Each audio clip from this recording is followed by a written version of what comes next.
আছো? আমিও ভালো আছি। Good morning. চলে এসেছি নতুন একটা ব্লগ নিয়ে।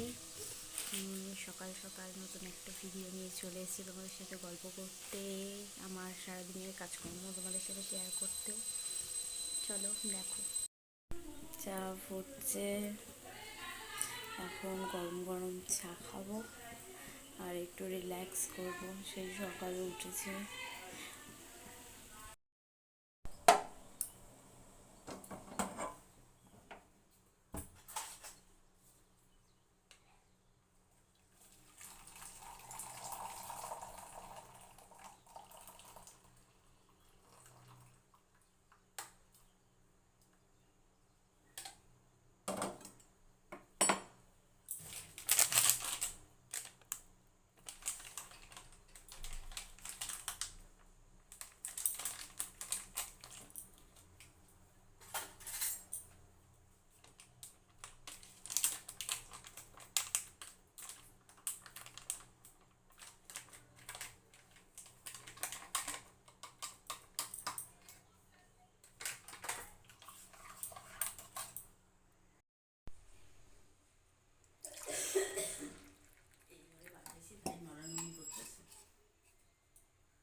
তোমার কি হয়েছে না চাটা ঢাকা দিয়ে রাখবো?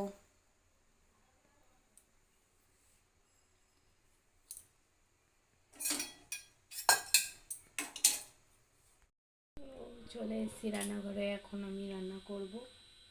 আজকে কি রান্না হবে তোমাদের সাথে শেয়ার করব, দেখতে থাকো। আর আমার ছেলেকে খাওয়াতে হয়নি আজকে, কারণ ছেলে আজকে বড় পিসির বাড়ি চলে গেছে। ওর পিসুটা সে নিয়ে গেছে ওকে।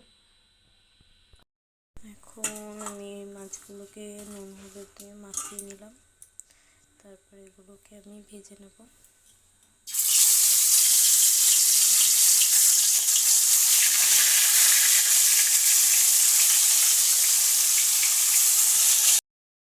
মাছগুলো আমি ভেজে নিচ্ছি, তারপর রান্নাটা করবো। রান্না করে তোমাদের সাথে আমি কথা বলবো। এখন আমি বেগুন কেটে নেব। বেগুন ভাজা দিয়ে আর ধনেপাতা বাটা দিয়ে আমাদের এবারে সবাই খুব ভালো খায়। তোমরা কমেন্ট করে জানিও যে কারা কারা বেগুন ভাজা আর ধনেপাতা বাটা দিয়ে ভালো খাও। প্লিজ জানিও কিন্তু। হ্যাঁ, আমি বেগুনগুলোকে চাক চাক করে কেটে নেব।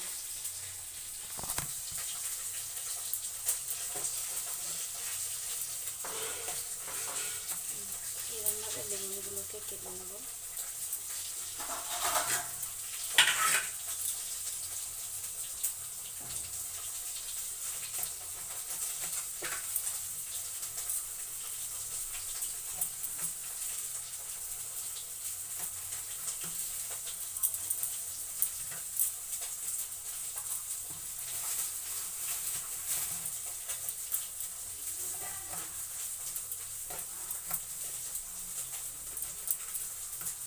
আমার বেগুনগুলো কাটা হয়ে গেছে, দেখো তোমরা। এগুলোকে আমি ভেজে নেব। আর রান্নাবাড়ি সব হয়ে গেছে, এখন আমি গ্যাসটা মুছে নিই। তারপর এই যে আমি বারান্দা ঠান্ডা পরিষ্কার করে মুছে ঘরে যাব। ছেলে আসেনি, আসবে না, বিকেলে গিয়ে আমি আমার শাশুড়ি ছেলেকে নিয়ে আসবো আমার বড় ননদের বাড়ি থেকে। এই বারান্দা ঘর এখন আমি মুছে স্নান করে ঘরে ঢুকবো।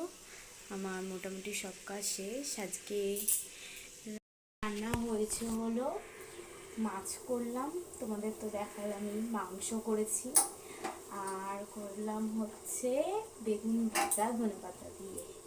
হ্যাঁ, এইটুকুই রান্না করলাম আজকে।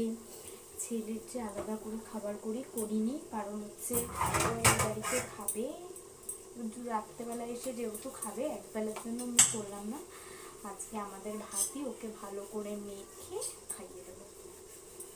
বাসন মাজছি, বাসন মাজা হয়ে গেলে আমি স্নান করে নেব। তবে স্নান টান করে তোমাদের সাথে আবার কথা বলছি। না, ওকে নিয়ে চলে এসেছি।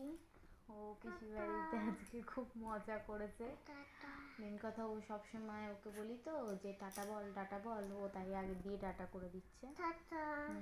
চলো আজকের ব্লগটা এখানেই এন্ড করলাম। কালকে আবার নতুন সকালে একটা নতুন ব্লগ নিয়ে তোমাদের সাথে চলে আসবো। তো রাতে ভালো করে ঘুমিও আর সুন্দর সুন্দর স্বপ্ন দেখো। Good night, tata.